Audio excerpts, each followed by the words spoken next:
जब पहाड़ी घाटियों में तूफान आते हैं तो एल्पाइन फुटहिल्स के किनारों पर मौजूद झीलें गुजरते समुद्र जैसी बन जाती हैं।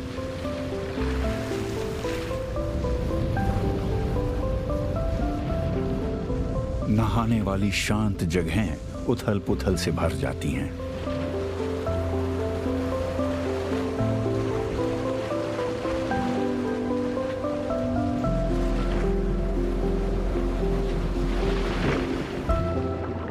इन झीलों के कई चेहरे हैं। इनकी कभी शांत तो कभी हलचल भरी सतहों के नीचे आखिर कौन से राज छिपे हैं। हम पानी के नीचे की इस दुनिया के रहस्य सुलझाना और आम इंसान की पहुंच से परे वाली जगहों को देखना चाहते हैं।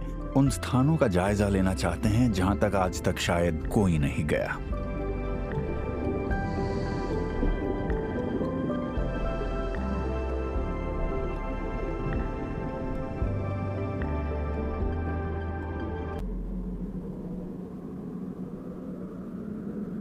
एल्पाइन इलाके में करीब 4000 झीलें हैं। इनमें से कुछ बड़ी तो कुछ छोटी हैं और इनमें से 1/4 ऑस्ट्रिया में है। इनकी सतह के नीचे असंख्य राज सुलझाए जाने के इंतजार में हैं। जैसे कि कैमरगट इलाके में मौजूद लेक एल्टसे।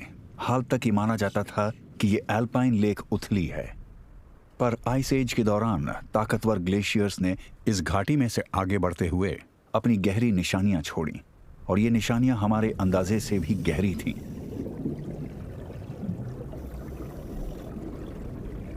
गोता लगाने पर हमें इस लेक का स्रोत हर कहीं दिखाई देता है। यहाँ चट्टानी दीवारों पर खरोंचे हैं और गाड़ियों जितने बड़े पत्थर।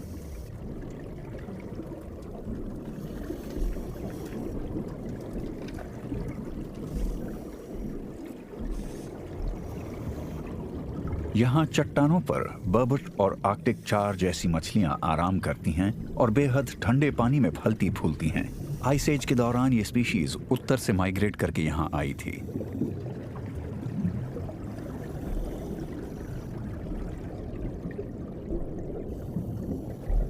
लेक एल्टसे की खोजबीन आज भी जारी है। हाल ही में यहाँ 20 मीटर गहरी एक स्प्रिंग फनल मिली और झील की अधिकतम गहराई को बदलकर 73 मीटर बताया गया। एक अंडर वाटर ड्रोन इस्तेमाल करके हम इस फनल में गए। इसके सबसे गहरे हिस्से में हमें एक बेजान सा लगने वाला गाद वाला एक मैदान मिला। इस जगह पर लगातार अंधेरा और ठंड रहती है।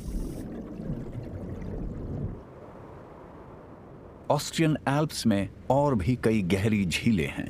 लेक ट्राउनसे यहाँ की सबसे गहरी झील है और इस देश में इसका कैचमेंट इलाका सबसे बड़ा है। कभी लेक ट्राउनसे सॉल्ट ट्रेड में एक अहम ट्रांसपोर्ट रूट हुआ करता था और आज ये अपनी खूबसूरत सीनरी के लिए मशहूर है और यहाँ बहुत सारे सैलानी आते हैं। इस झील के गहरे कुएं आइस एज के दौरान ग्लेशियर्स के खिसकने से पैदा जबरदस्त ताकत के कारण बने। ट्राउन ग्लेशियर पीछे खिसक गया, जिसके नतीजे में ट्रफ वैली ट्राउन रिवर और इसकी छोटी सहायक नदियों के साफ पानी से भर गईं, जिससे पर्च, पाइक और कई प्रजातियों के लिए एक शानदार हैबिटेट बन गया।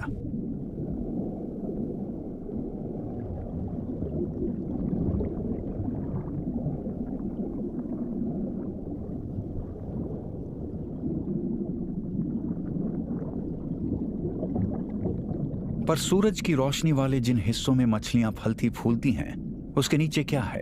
और नीचे उतरने पर हमें चट्टानों और तलछट नजर आया, जो चारों ओर के पहाड़ों से झील में उतरकर इसे धीरे धीरे भरता रहा है।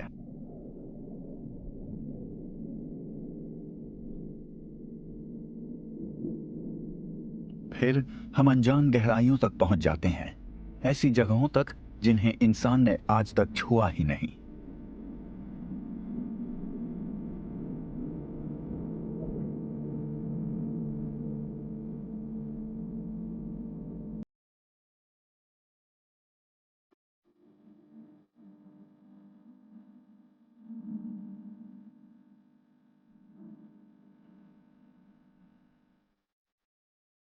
करीब 190 मीटर की गहराई पर हम नर्म तलछट वाली एक समतल जगह पर पहुंचते हैं। पानी के विशाल कॉलम के जरिए जो कुछ भी नीचे आता है वो यहीं पहुंचता है। इस शांत अतल में क्या कुछ छिपा हो सकता है, ये एक रहस्य ही है। यहाँ से ये शायद लेक ट्राउनसे की पहली ऐसी तस्वीरें होंगी जिन्हें कैमरे में कैद किया गया है।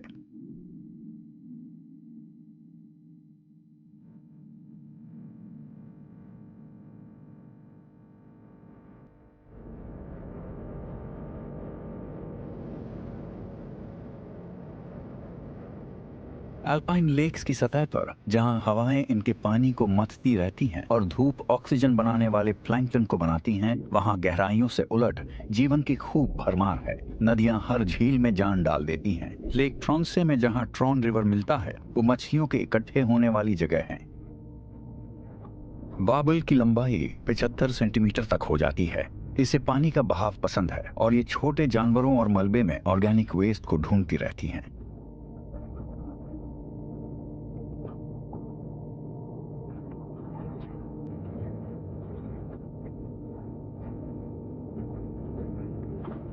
सहायक नदियां झीलों के लिए पोषक तत्वों और लोअर ऑर्गेनिजम्स के अहम स्रोत हैं, जिन पर पानी की सतह के नीचे मौजूद जीवन निर्भर करता है। पर पथरीली ढलान और पहाड़ी मेडोज भी झील को इनएनिमेट और एनिमेट मैटर मुहैया कराते हैं, जैसे कि पास ही मौजूद लेक एटसे, जो ऑस्ट्रिया की सबसे बड़ी इनलैंड लेक है। पाइक, जो काफी गहराई पर मंडराती रहती है, सतह के ऊपर की दुनिया से भी करीब से जुड़ी है। इस झील के पानी की क्वालिटी काफी अच्छी है, पर जब इसमें अतिरिक्त पोषक तत्व आ जाते हैं तो एल्गे खिलने लगती है।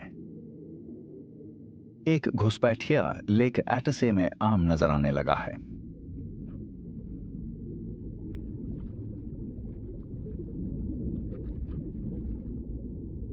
क्वागा मसल को ब्लैक सी इलाके से सेंट्रल यूरोप में लाया गया था और ये बड़ी तेजी से यूरोप की कई झीलों में फैल गई है। हर मसल पानी से प्लैंकटन को छान लेती है और ये इस झील के फूड पिरामिड को एक नई शक्ल दे रही है।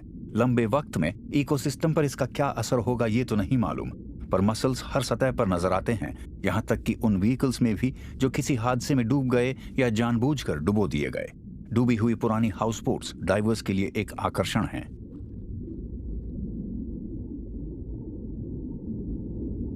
नावों के अलावा ये घुसपैठिया मसल्स पास ही मौजूद एक और आकर्षण को भी अपने चंगुल में ले रही है। ये है लकड़ी के 111 खंभों से बनी पॉइल ड्वेलिंग इंस्टॉलेशन, जो एल्पाइन लेक्स में आज तक मिली 111 स्टिल्ट हाउस सेटलमेंट्स को दर्शाती है। नियोलिथिक युग में भी लोग एटसे और दूसरी एल्पाइन लेक्स के किनारों के साथ साथ रहते थे। पुरानी चीजें और उनकी नकलें जो पानी के नीचे हैं और जमीन पर भी, वो एक यूनेस्को वर्ल्ड हेरिटेज साइट हैं। इस सांस्कृतिक खजाने को बचाकर रखा गया है, पर कुदरती खजाने के कुछ हिस्सों को गंवाने का खतरा हमारे सामने है। ये दम तोड़ती पर्ल रोच, जिसे हमने अपनी एक डाइव के दौरान देखा था, एक ऐसी स्पीशीज के खामोशी से गायब होने का प्रतीक है जो कभी सेंट्रल यूरोप के कई झीलों में मिला करती थी। एक और बिन बुलाई मेहमान है सिग्नल क्रेफिश, जिसे नॉर्थ अमेरिका से यहाँ लाया गया। इसमें एक फंगल डिजीज थी जिससे इसे तो कोई नुकसान नहीं होता, पर यह यूरोपियन क्रेफिश के लिए हमेशा जानलेवा होती है। इन घुसपैठियों ने ज्यादातर एल्पाइन लेक्स में स्थानीय यूरोपियन क्रेफिश का सफाया कर दिया है।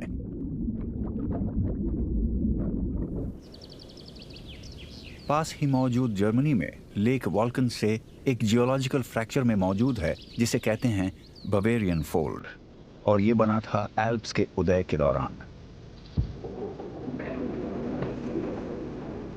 धूप वाला ये हैबिटेट पर्च को नसीब हुआ अपनी जगह बदलती और आपस में टकराती टेक्टोनिक प्लेट्स के कारण।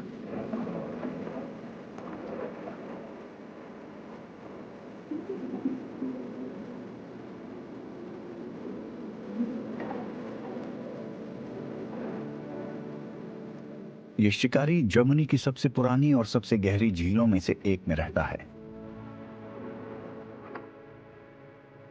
इनके बच्चे लेक वॉल्कनसे के ठंडे और ऑक्सीजन से भरपूर पानी में पनपते हैं। पर्च स्टोन वॉट से भरपूर चट्टानी दीवारों पर रिबन जैसी शक्ल वाले रेशों में स्पॉन करती हैं। इनकी संतानें बहुत होती हैं क्योंकि बहुत से शिकारी भी हमेशा आसपास मौजूद होते हैं।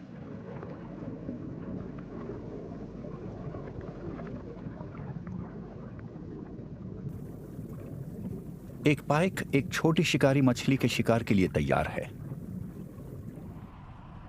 खतरे सदा मौजूद रहते हैं, पानी की सतह के ऊपर भी। जिन ड्राइवर्स का ध्यान भटक जाता है वो कभी कभी सड़क से नीचे भी जा गिरते हैं।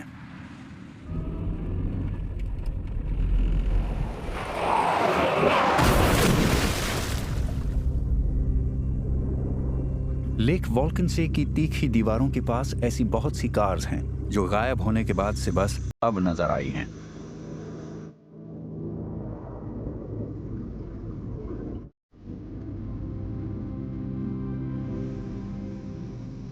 सतह से 10 मीटर नीचे एक वॉक्सवैगन बीटल का मलबा पड़ा है।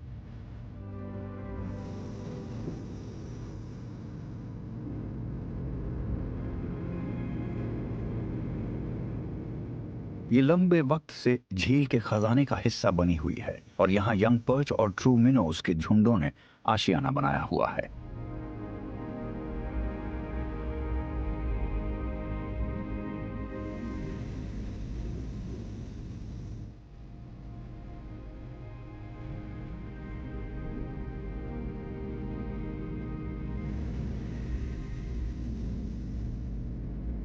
हम और गहराई तक गोता लगाते हैं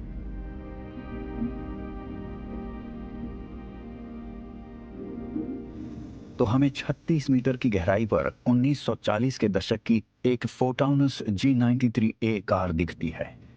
हमारे स्कूबा टैंक्स में मौजूद गैस के एक खास मिक्सचर की वजह से हमें इसकी जांच करने और इसे अच्छी तरह फिल्माने का मौका मिला।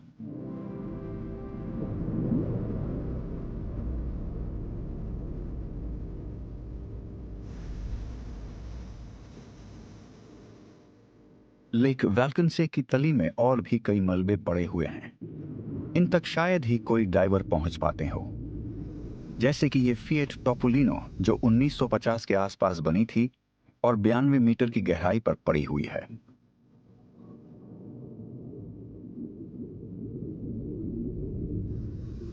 लेक वैल्कनसे की तीखी दीवारें पानी की सतह से लेकर तल तक लगभग सीधी खड़ी हैं और यहाँ गहराई है 190 मीटर।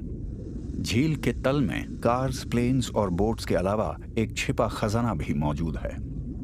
प्रागैतिहासिक दौर से ही इस झील में चढ़ावे डाले जाते रहे हैं। 18वीं सदी तक भी झील के सबसे गहरे हिस्से में सोने के पवित्र सिक्के फेंके जाते थे और ये कीमती चीजें कीचड़ वाले इसके तल में हमेशा के लिए दफन हो गई हैं। लेक वैल्कनसे अब एक अकेली झील नहीं है। ये 200 मीटर नीचे मौजूद लेक कोकुलसे से जुड़ी हुई है और पिछले 100 सालों से ये वैल्कनसे हाइड्रो इलेक्ट्रिक प्लांट के लिए एक जलाशय का काम करती आई है। जब बिजली की मांग बढ़ती है तो लेक का पानी इन विशाल टर्बाइन्स को चलाकर जर्मनी की किसी भी झील के मुकाबले कहीं ज्यादा बिजली पैदा करता है।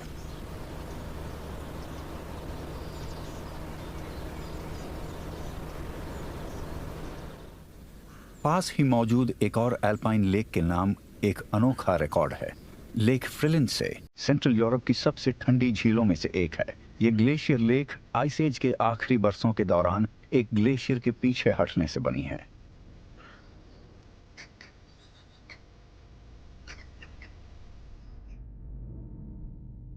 इस छोटी सी लेक में एकदम शुद्ध ऑक्सीजन से भरपूर पानी भरा है और ये पाइक और उन कई मछली प्रजातियों के लिए एक जन्नत है जिन्हें पाइक अपनी खुराक बनाती है। लेकिन ये पाइक आज शिकार नहीं कर रही और ना ही ये वाली। ये दोनों ही शिकारी आज झील के किनारे की तरफ वाले उथले और गुनगुने पानी की तरफ बढ़ रही हैं।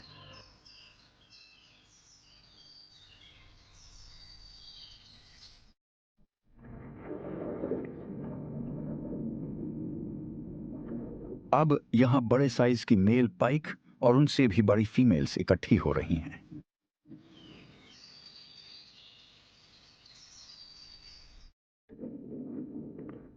फिलहाल रॉड के लिए कोई खतरा नहीं है क्योंकि पाइक का मेटिंग का मौसम शुरू हो चुका है।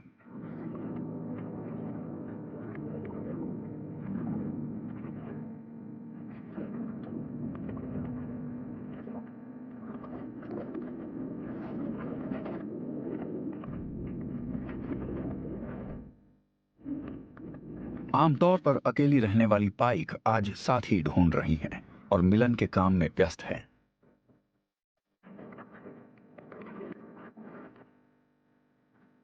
एक फीमेल किनारे की तरफ तैरती है और उसके पीछे पीछे एक मेल है और ये सिलसिला तब तक चलता है जब तक पानी की गहराई फीमेल की बॉडी जितनी नहीं हो जाती।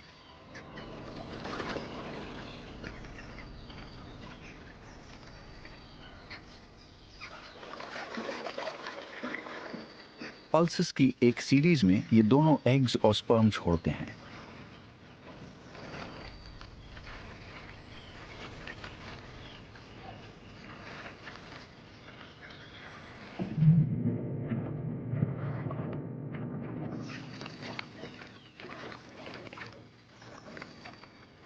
पाइक के प्रजनन के लिए ये समय एकदम सही है।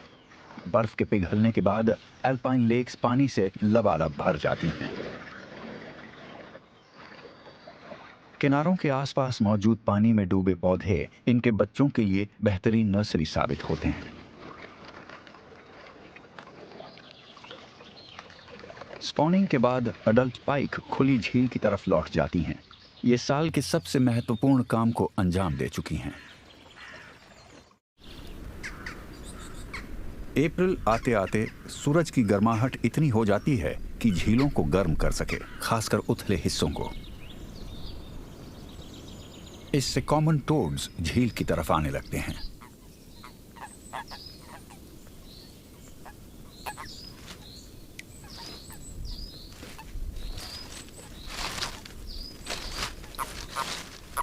यहां मेल्स की संख्या फीमेल से ज्यादा है। अक्सर कई मेल्स एक ही फीमेल के ऊपर सवार हो जाते हैं मिलन का मौका हासिल करने के लिए। ऐसे में अपनी स्किन के जरिए ऑक्सीजन जज्ब न कर पाने के कारण इस अफरा तफरी में फीमेल्स डूब भी सकती हैं।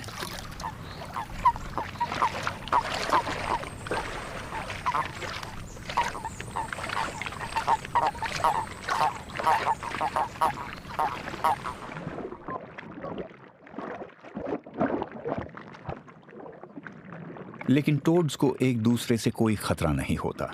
आखिर वो ऐसे ही तो इस ग्रह पर लाखों साल से कामयाबी से अपनी तादाद बढ़ाते नहीं आए। जब तक झील के उथले और स्ट्रक्चर्ड किनारे और उससे आगे के जमीनी इलाके आशियाना और खुराक मुहैया कराते रहेंगे, ये फलते फूलते रहेंगे। 1 मीटर लंबे रिबन्स में टोड के हजारों अंडे साथ चिपके रहकर ये पक्का कर लेते हैं कि उनमें से कुछ तो बड़े होकर अडल्ट्स की जगह ले पाएंगे।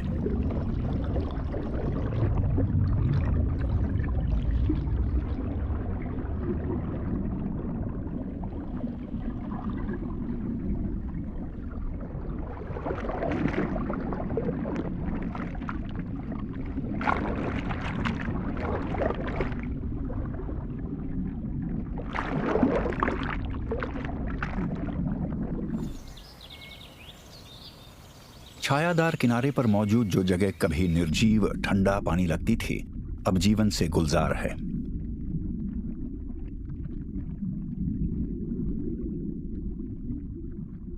पाइक के शुरुआती छोटे बच्चे अंडों से निकल आए हैं। कुछ ही दिन में वो किसी भी ऐसी चीज का शिकार करने लगते हैं जो उनके मुंह में समा जाए। यहां तक कि जेली जैसे रेशों में मौजूद पर्च के अंडों पर भी हमला होता है।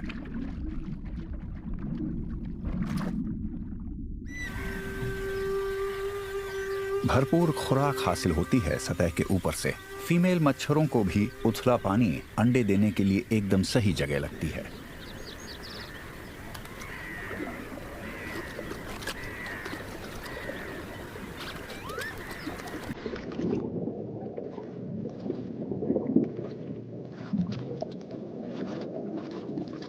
मच्छरों के लार्वा बड़ी संख्या में निकलते हैं, जिससे झील के किनारों पर फूड चेन की अहम कड़ी बनती है।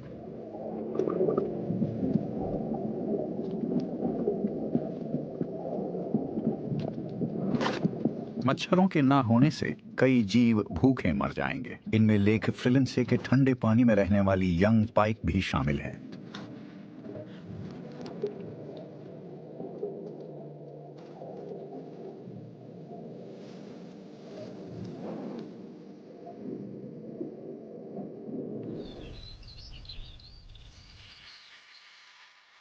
मच्छरों का मकसद होता है रिप्रोड्यूस करना और अपने जीवन चक्र को कायम रखना।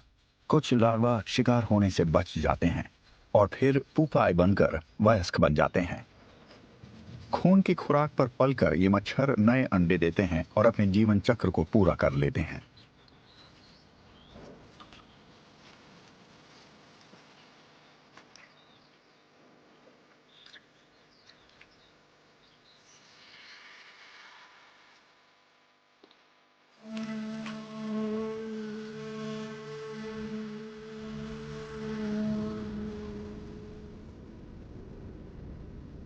एल्प्स के छोर पर कई झीलें मौजूद हैं जहां पुराने ग्लेशियर्स की वजह से कई गहरी गलीज और बेसिन्स बन गए हैं।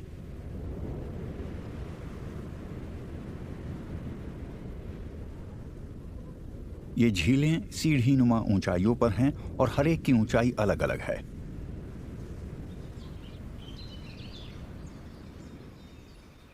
एक से दूसरी झील के बीच का सफर अक्सर उनकी वास्तविक दूरियों से कहीं ज्यादा होता है।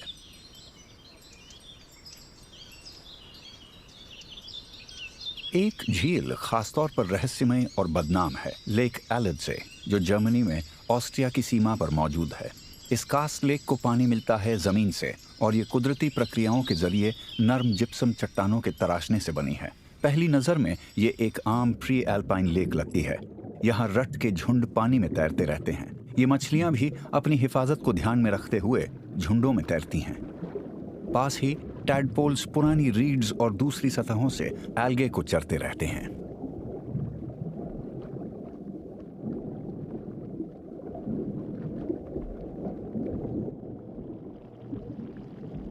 लेक एलिड्जे के कैल्शियम कार्बोनेट वाली जलराशि में पनपती इन एल्गे को माइक्रोस्कोप से देखने पर इन पर छोटे कैल्शियम ऑक्सलेट क्रिस्टल्स दिखाई देते हैं, इनके फिलामेंट के अंदर चमकते हुए। कुदरती आर्ट की ये मिसाल टैडपोल्स की खुराक बनते हैं।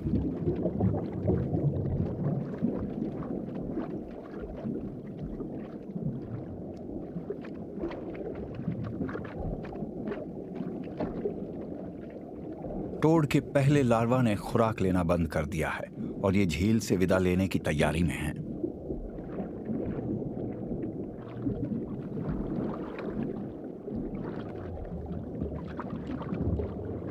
लेक एलिड्जे में और गहराई में पहुंचने पर पानी का रंग बदलने लगता है।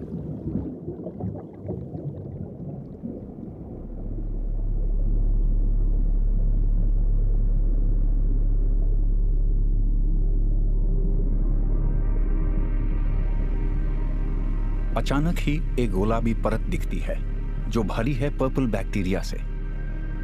इस अनोखे फिनोमिनन की वजह से ही इस झील को अपना नाम मिला है ब्लीडिंग लेक। इस परत के ऊपर पानी बखूबी घुला मिला है और ऑक्सीजन से भरपूर भी। इससे नीचे ऑक्सीजन नहीं होती और वहां ज्यादातर जीव भी नहीं पनप पाते।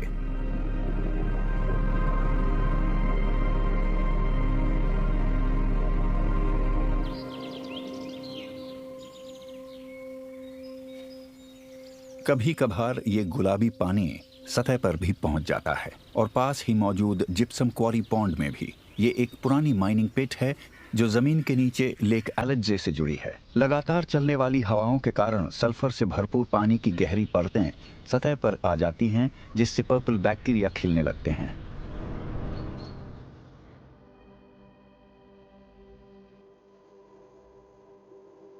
ये बेहद छोटे छोटे जीव इस पूरी झील को रंग से सराबोर कर देते हैं।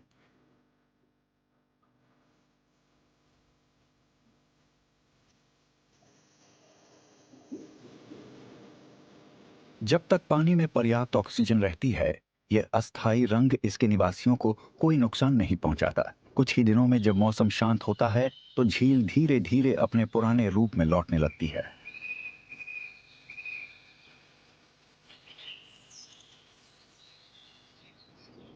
कुछ झीलों का न सिर्फ रंग बदलता है बल्कि वो कभी कभी ही दिखाई देती हैं, जैसे कि ब्लैक फॉरेस्ट की तलहटी में मौजूद ये झील आइकन से एक ढलान पर है। यह है एक शेल लाइमस्टोन कास्ट बेसिन और भारी बारिश के बाद ये जमीनी पानी से भर जाती है। यहाँ कोई मछली नहीं रहती, पर झील के भरने के कुछ ही दिनों में लाखों दुर्लभ फेरी श्रिम्प इसकी अस्थायी जलराशि में आ जाते हैं।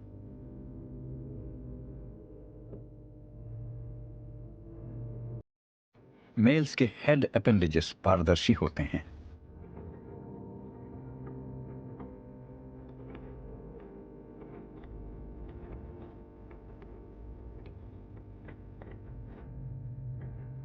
फीमेल्स के शरीर पर अंडों वाली लाल थैलियां होती हैं जिनमें अंडे होते हैं, जिनसे फेरी श्रिम्प की अगली पीढ़ी जन्म लेगी।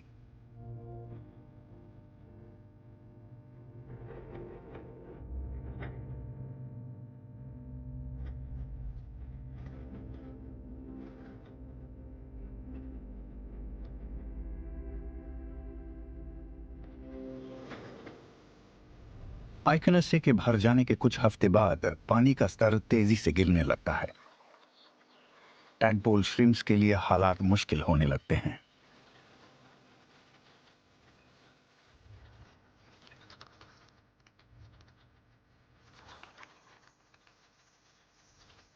फीमेल सैक्स में मौजूद अंडे अब मैच्योर होने लगे हैं। श्रिम्प अपनी अगली पीढ़ी को इस दुनिया में ले आई हैं। इसके साथ इनका जीवन चक्र पूरा हो जाता है।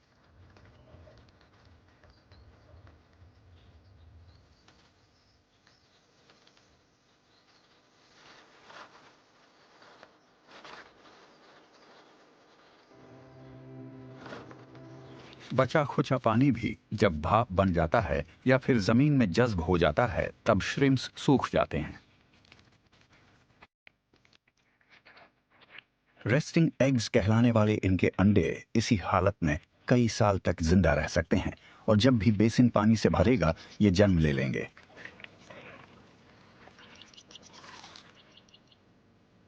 फिर जब झील में 2 मीटर तक गहरा पानी भर जाता है, तो बेजान सी लगने वाली इस जगह में घास और जंगली फूल उगाते हैं और ये फिर से चमकता दमकता एक जल भंडार बन जाता है।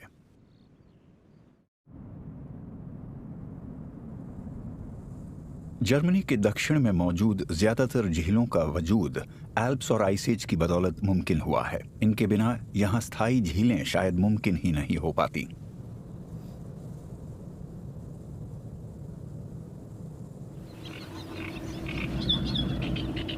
लेक कॉन्स्टेंस किसी सागर जैसी लगती है। समुद्र की ही तरह इससे कई देश जुड़े हैं, जैसे कि जर्मनी, स्विट्जरलैंड और ऑस्ट्रिया। लेक कॉन्स्टेंस को पानी से सींचने वाला रिवर राइन काफी दूर पर इससे मिल जाता है, जिससे तलछट इसकी गहराई में समा जाता है और इसके किनारों पर जमा नहीं होता।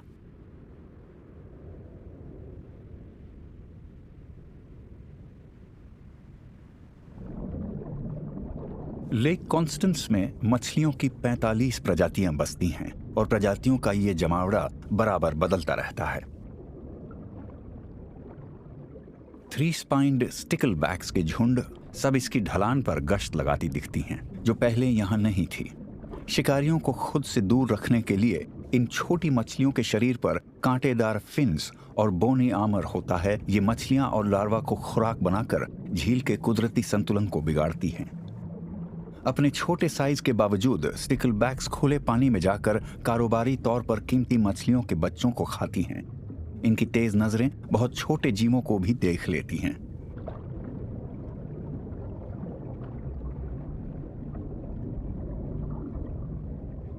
अपनी स्पाइन्स और सख्त आर्मर की बदौलत स्टिकलबैक्स के दुश्मन कम ही होते हैं और ये बल्बस आइड रफल से भी नहीं डरती। लेक कॉन्स्टेंस में घुसपैठियां प्रजातियों की भरमार है, जैसे कि ऑस्ट्रियन लेक्स में पाई जाने वाली क्वागा मसल, जो सिर्फ नाखून के साइज की मॉलस्क हैं और मूल रूप से ब्लैक सी इलाके की हैं।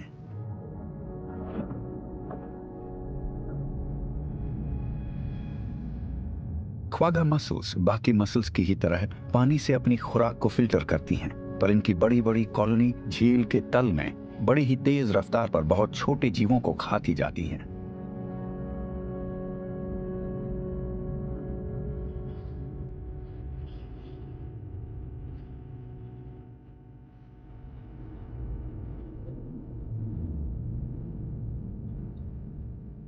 करीब 20 मीटर की गहराई पर हमें मसल से भरे तल पर दरारें और छोटी गुफाएं मिलती हैं। इनमें से कुछ की रखवाली करती है एक खास मछली, बर्बट।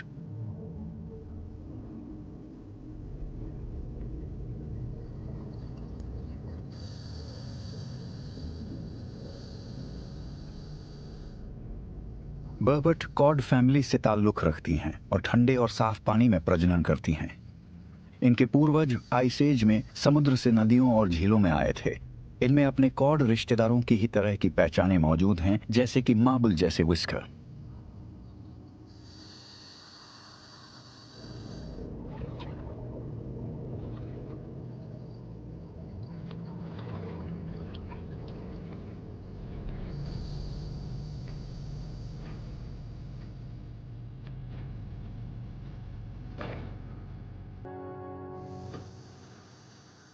अचानक ही बर्बट गहराई की तरफ बढ़ जाती है।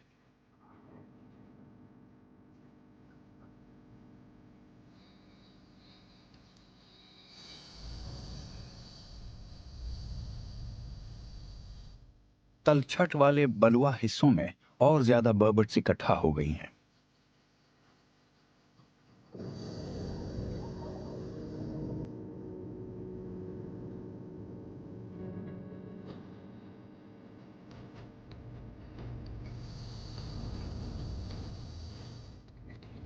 चालीस मीटर से भी ज्यादा की गहराई पर स्पॉनिंग का काम शुरू होता है। एक बड़ी फीमेल बर्बट को मेल्स घेर लेते हैं। ये सभी लाखों अंडों के ऊपर अपने स्पर्म छोड़ते जाते हैं।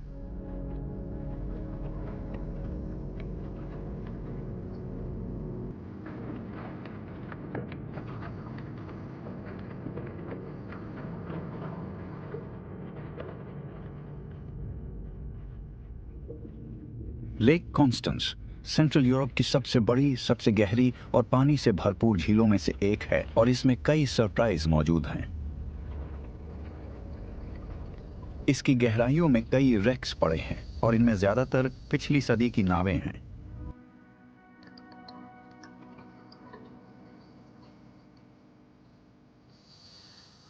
अधिकतर छोटे वेसल हैं, पर इसके गहरे नीले पानी में कुछ कमाल के जहाज भी समाये हुए हैं।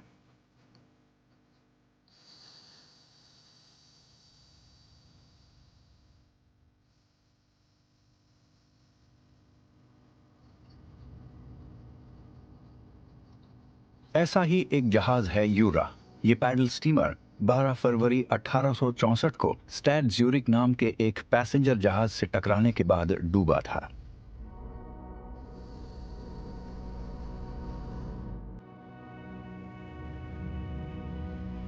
यह हादसा टाइटैनिक के डूबने से करीब 50 साल पहले हुआ था।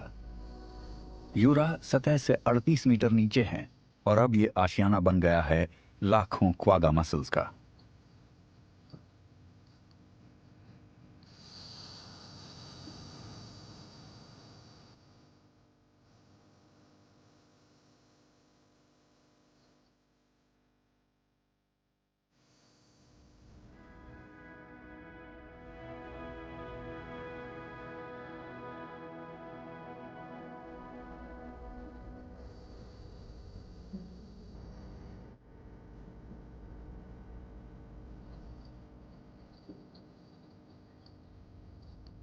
एक 160 साल से भी ज्यादा से इस जहाज के बो ने लहरों को नहीं चीरा है। इसकी लकड़ी के पैडल्स की चरमराहट कब की शांत हो चुकी है और इसका इंजन भी तभी से खामोश है।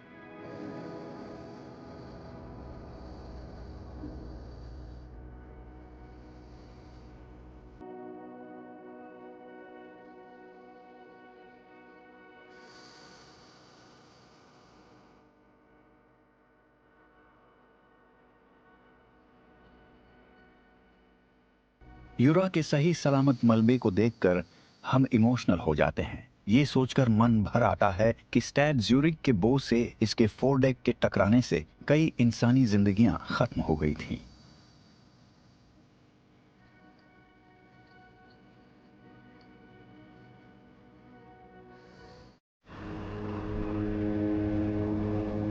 मॉडर्न टेक्नोलॉजी की बदौलत हम पूरी झील में सुरक्षित सफर कर पाते हैं, जिससे हमें थोड़ा अंदाजा हो जाता है कि झील के तल में क्या पड़ा है। हमारे नीचे 250 मीटर की गहराई तक पानी भरा है, जहां है गुप्त अंधेरा।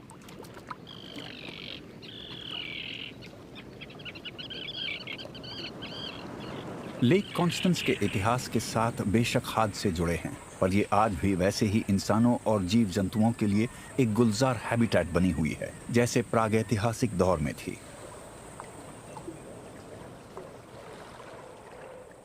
इंसान लेक कॉन्स्टेंस के किनारों पर स्टोन और ब्रॉन्ज एज के दौर से ही रहते आए हैं। इसके आसपास रहने का एक बड़ा फायदा ये था कि इसमें खूब मछलियां थीं, जिन्होंने तब भी लोगों को जिंदा रखा जब शिकार बनने वाले बड़े जीव हजारों साल पहले दुर्लभ होते गए।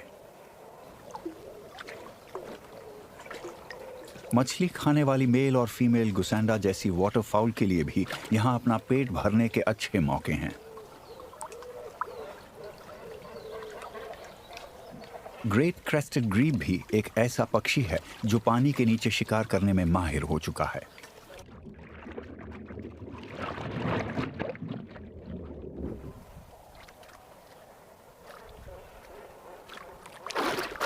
गुसेंडा भी बड़ी खूबी से डाइव लगाता है, अलबत्ता शिकार चुनने के मामले में इससे कभी कभी गलती हो जाती है।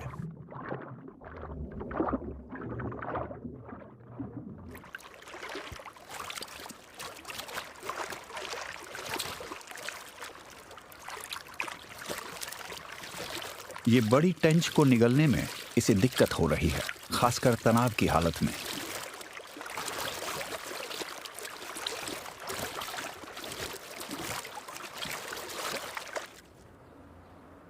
अंटर ऑल्डिंगन में मौजूद दोबारा से बनाई गई पाइल ड्वेलिंग विलेज ये दिखाती है कि हजारों साल पहले झील में रहने वाले लोगों के कारण इस पर क्या असर पड़ा। इन पुराने स्ट्रक्चर्स से कुछ ही दूरी पर हमें नजर आता है कि कैसे इंसानी गतिविधियों ने झील को बदलना जारी रखा हुआ है।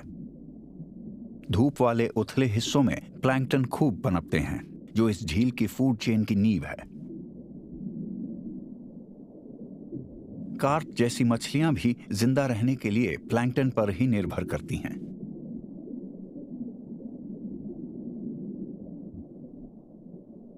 पानी के अंदर मौजूद पौधों के बीच खाली जगहों में छोटी मछलियां बड़े जोरों से अपने इलाकों की हिफाजत करती हैं और छोटे जीवों का शिकार भी।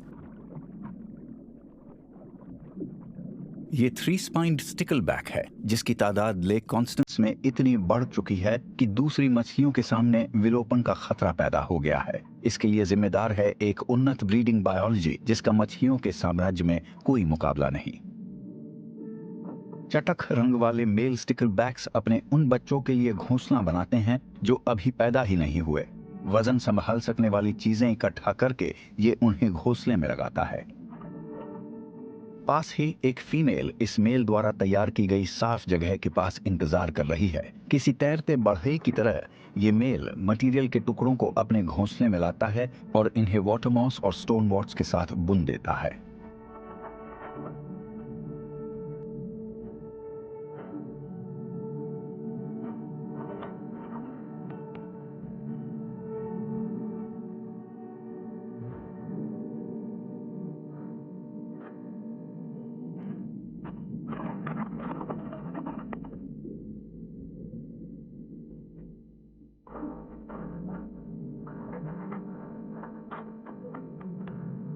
ये अंदर के हिस्से की बार बार जांच करता है और डोम को स्थिर बनाने की कोशिश में जुटा रहता है।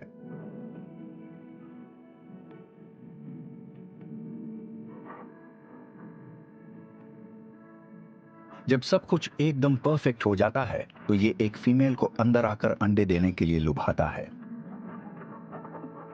उसे दरवाजे तक लाकर ये एक तरफ हो जाता है ताकि वो पहले अंदर दाखिल हो सके।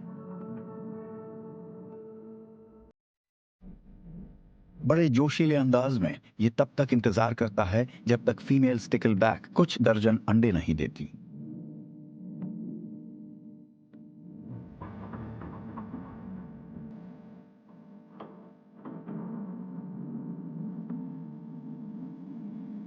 फिर इसकी बारी आती है। इसका काम है अंडों को इंसेमिनेट करना। फीमेल अपना काम पूरा करके चली जाती है। इसका पेट फिर से सुतवां हो गया है।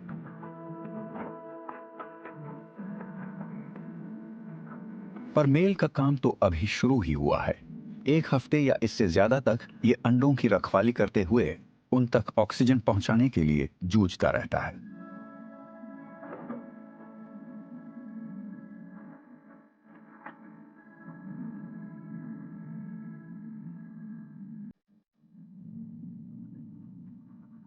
आखिरकार छोटी स्टिकलबैक्स अंडों से निकलती हैं, लंबाई सिर्फ कुछ मिलीमीटर। मेल उनकी तब तक हिफाजत करता है जब तक ये छोटे शिकारियों के रूप में झील में जाने लायक नहीं हो जाती।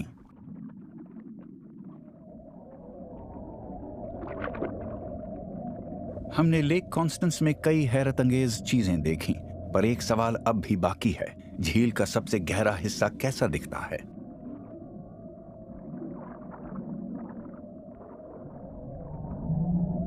एक अंडर वाटर ड्रोन का इस्तेमाल करके हम इसकी गहराइयों तक उतरते हैं। पास से गुजरती है व्हाइट फिश, एक ऐसी प्रजाति जो स्टिकलबैक्स के शिकार के कारण संघर्ष करती रहती है। हम और गहराई की तरफ बढ़ जाते हैं।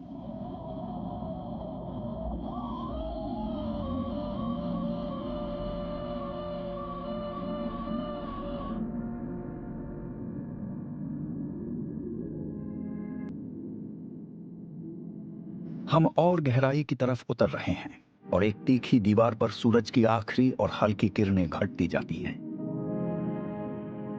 100 मीटर, 150 मीटर, 200 मीटर, 230 मीटर। फिर हम झील के तल तक पहुंच जाते हैं। सबसे गहरा हिस्सा सतह से करीब 250 मीटर नीचे है। इस तल को पहले किसी ने नहीं देखा। ये किसी एग कार्टन जैसा है। इस नर्म तल